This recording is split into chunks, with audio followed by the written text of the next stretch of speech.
From an early age, we are taught 7 guiding principles.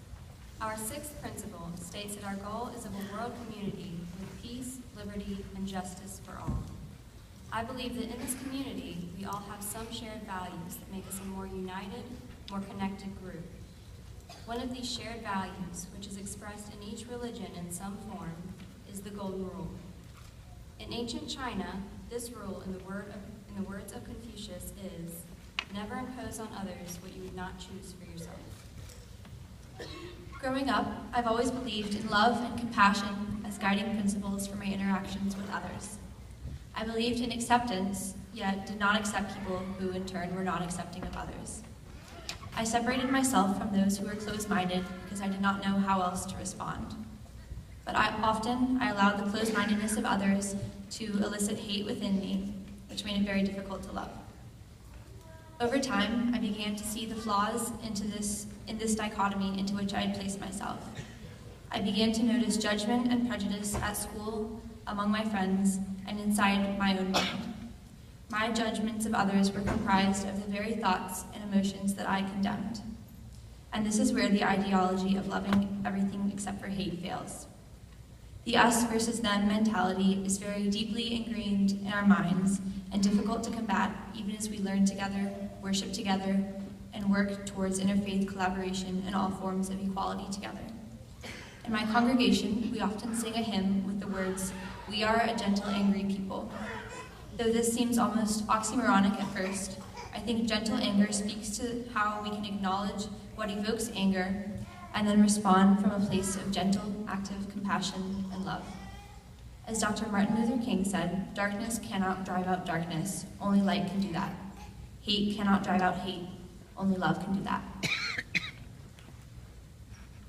In the Baha'i faith, Baha'u'llah said, "And if thine eyes be turned towards justice, choose thou for thy neighbor that which thou choosest for thyself." Love is a bridge. It describes connection between living beings. Whether one thinks of love in the intimate, compassionate, or forgiving sense, it always describes a relationship that is mutually beneficial. One day at school, my lunch group was approached by a peer whom we did not know very well. I began talking with him, and at first the conversation was a little awkward because the rest of my group kept talking amongst themselves, content to let the newcomer stand there alone. Soon enough, though, the peer was welcomed and included in our conversation. We talked about traveling, colleges, and things that were going on in our lives, until the bell rang and we parted ways. Although it may have been the uncomfortable thing to do at first, engaging my peer was the right thing to do, and it saved him from being alone during lunch. This encounter was not extraordinary, but I've heard many stories in which similarly simple, ordinary acts of love can remind someone of their inherent worth in what may well be their darkest hour. Such stories show the difference such a small action can make. While love can be an uncomfortable and sometimes difficult path to choose in the most normal and mundane of circumstances, it is in such ordinary encounters that any creative kindness is tested. Because how each of us acts in such seemingly insignificant moments might make a profound effect on somebody's day or possibly even their life. In Christianity, Jesus of Nazareth said, "In everything, do to others as you would have others do unto you." Jesus told a story of a man who had been attacked by robbers in an occupied territory and left for dead on the side of the road. 2 religious leaders passed this man by as he lay crying for help. Later, a Samaritan happened upon the man. Despite religious animosity at this time, the Samaritan had compassion and stopped to offer care. In doing this, he chose not to be motivated by fear. Rather, he was motivated by love and chose to see the weak man as another human being who, just like him, was made in the image of God. Just like the man questioning Jesus, we often struggle with this matter.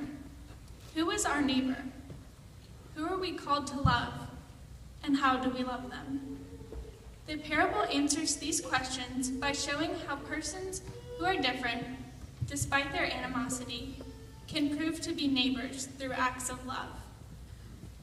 It insists that compassion has no boundaries, and it defies the common convention that love is strictly romantic or familial and charges us to love those who are not easy to love. In considering how this lesson applies to other faiths, I reflect on my time at our interfaith summer camp. During this immersion, as I learned Islam, Hinduism, Judaism, Baha'i, Christianity, and Unitarian Universalism, I realized that a core principle of each faith includes a charge to love others and live as peacemakers. Each believer perceives this charge through a unique lens, depending on his or her faith. But as a believer of any faith, this call remains.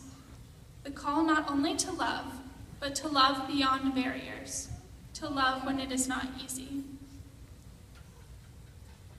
A hadith of Prophet Muhammad reads, "Not one of you truly believes until you wish for others what you wish for yourself."